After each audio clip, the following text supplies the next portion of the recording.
Welcome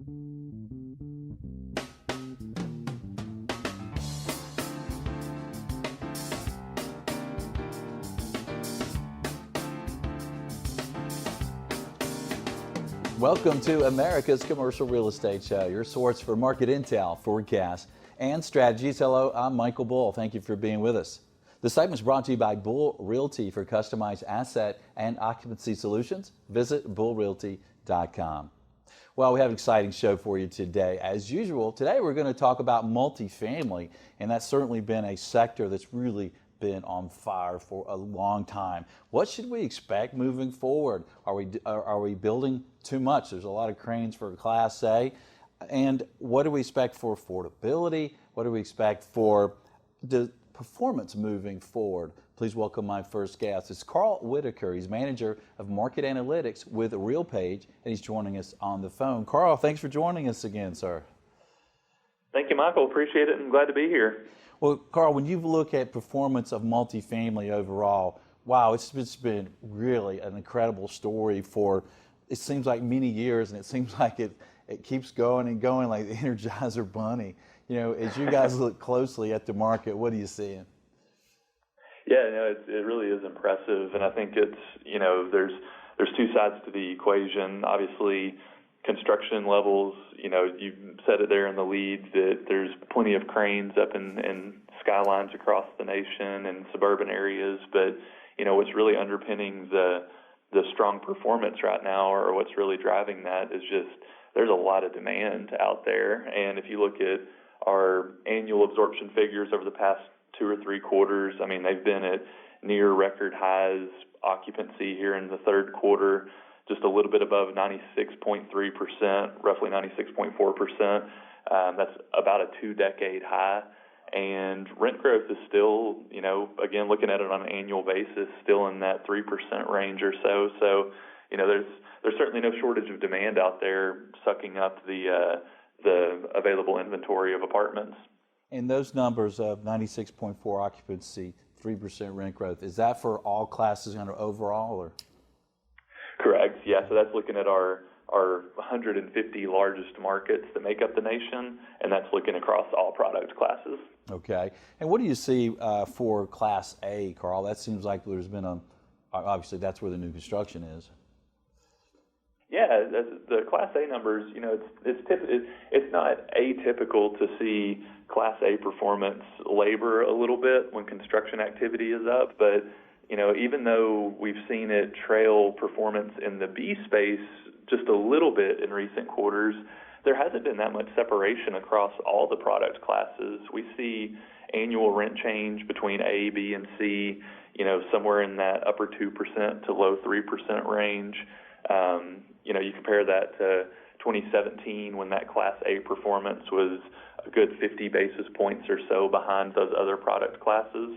So there's certainly a lot of inventory coming online, but demand has been good in that product class as well. And again, we see that in the occupancy side of the equation too, where it's still above that 95% gold standard across all product classes. So I think demand for Class A has been very strong as well, especially considering just how many new units are being added to the inventory. Yeah, and B and especially C are probably markets where there are a lot of opportunity for improvements with renovations and maybe more professional management. So what growth are you seeing there in occupancy? Yeah, absolutely. And we get a lot of questions on the value add space as well. You know, just kind of working through each of those classes there. Class C performance, a lot of times that's your workforce housing, your more affordable product, and sometimes that class's rent growth is capped by a couple of constraining factors such as wage growth, you know, some blue collar employment levels, just how is performance doing in those areas, and then how does that impact rent growth and occupancy on Class C. You know, again, we've seen good, sustained economic growth. Wage growth isn't maybe quite as strong as some economists would expect, so we're still seeing Class C performance again consistently hovering in that low to mid 3% range, and occupancy is good. There's just not a whole lot of available Class C units out there.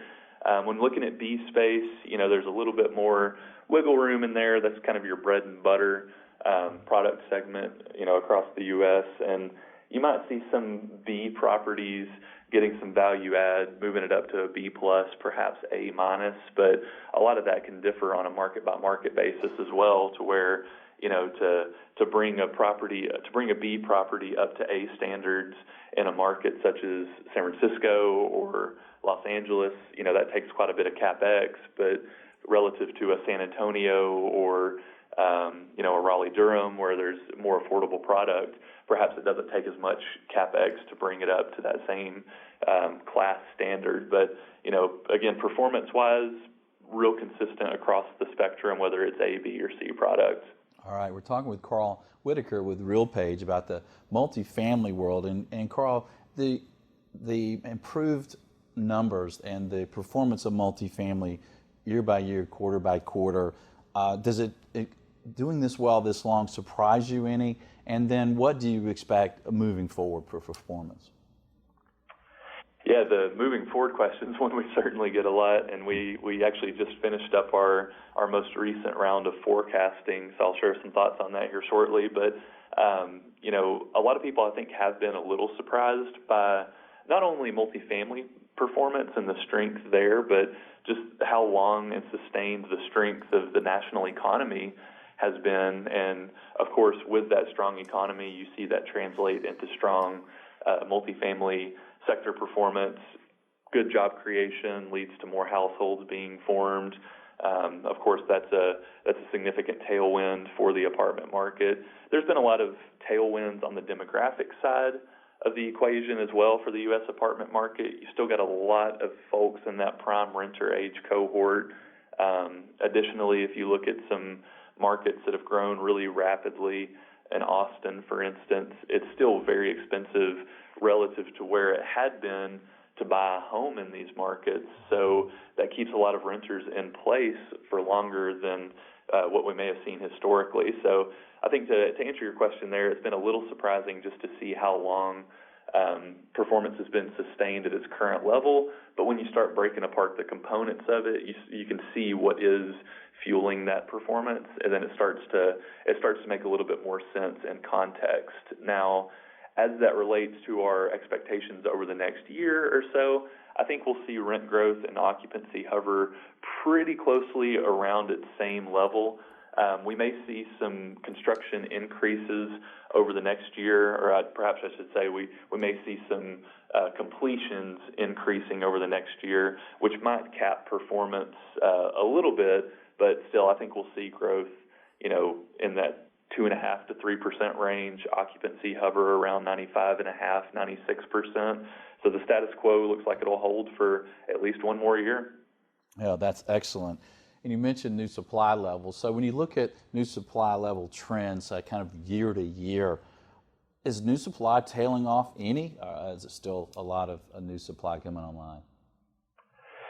Yeah, it's really a matter of perspective, I suppose, because while new supply technically has trailed off slightly, here in the third quarter we saw about 250,000 units delivering on an annual basis. It still feels a little almost disingenuous to say that 250,000 is a significant trailing off relative to what we had seen. But again, 250 compared to the peak of roughly 330,000 units delivering at the U.S. level. Again, that does obviously translate into somewhat of a pullback, but certainly not a significant pullback either. Okay. And what do you see, Carl, for student housing and the performance there? Yeah, as consistent as performance has seemed on the conventional side of the market, the student market's been even more consistent. We actually just wrapped up our year-end, our fall 2019 performance measures. We saw rent growth for student products right at about 1.6, 1.7%. We saw a little over 45,000 beds deliver. I believe it was right about 46,000 beds delivering. That's been the same mark for the past 5 years. So, while student performance isn't necessarily accelerating from recent years. We're just seeing that remarkable consistency, which is good for operators in that space. Excellent. And so where do you see opportunities, Carl, for new supply or value add, or are there certain markets that might have some opportunities? Yeah, and I don't mean to sound like I'm placing this too simplistically, but I think one of the biggest things that developers can do is get in front of demand. And what I mean by that is if you can identify the markets that are going to have strong economies for the next 3 to 5 years perhaps, or maybe even longer term, next 3 to 10 years, find the markets where job growth is probably going to remain strong. And I think those are going to be the markets that have continued opportunities. And what comes to mind is, a pocket of the country, even though development has been pretty aggressive in recent years, I would look at the Nashvilles, the Raleigh-Durhams, the Charlottes, the Atlantas of the U.S. because, again, even though those are the markets that have seen a lot of new inventory, those are some of the markets that are making the top 10 list for annual rent growth here recently. So I think there's a lot of opportunities there.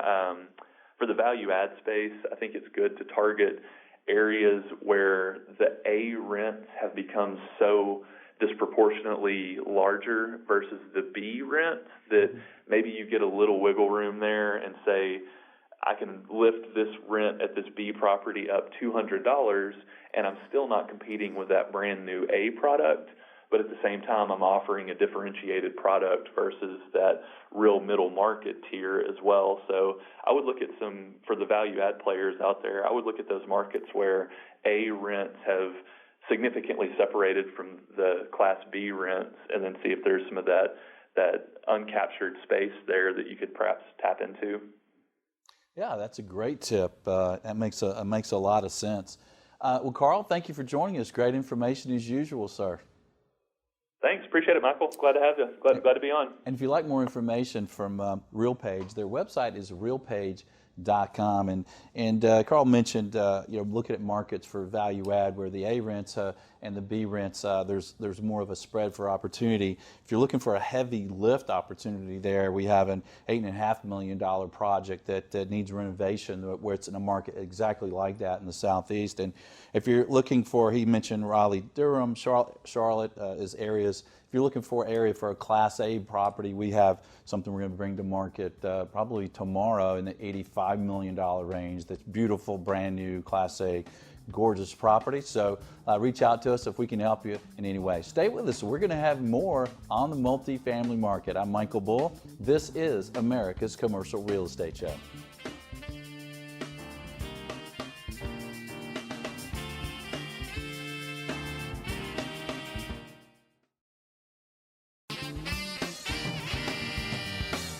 America's Commercial Real Estate Show is brought to you by Bull Realty. For customized asset and occupancy solutions, visit bullrealty.com. Commercial Agent Success Strategies. Incredible training for commercial agents. Visit commercialagentsuccess.com.